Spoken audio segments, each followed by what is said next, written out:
চৈত্র, বৈশাখ, জ্যৈষ্ঠ, আষাঢ়, এই যে সময়টা মা রূপময়ী অষ্টশক্তি প্লাস এতটা প্রয়োজন। এখানে 50টার ওপর বেশি হার্বস বা জড়িবুটি রয়েছে এর মধ্যে।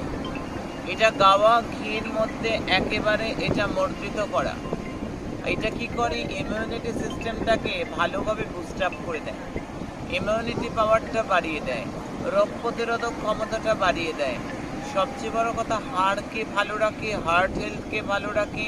সর্বোপরি কথা, ব্রেন, বাচ্চারা যদি খায় তাহলে তো মারাত্মকভাবে মেধা শক্তি উর্বর হয়।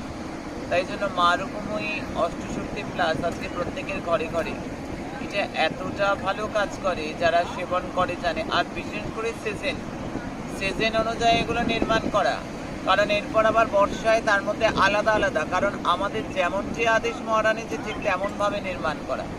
তাই এই সিজনের জন্য অত্যন্ত প্রয়োজনীয় মা রূপময়ী অষ্টশক্তি প্লাস।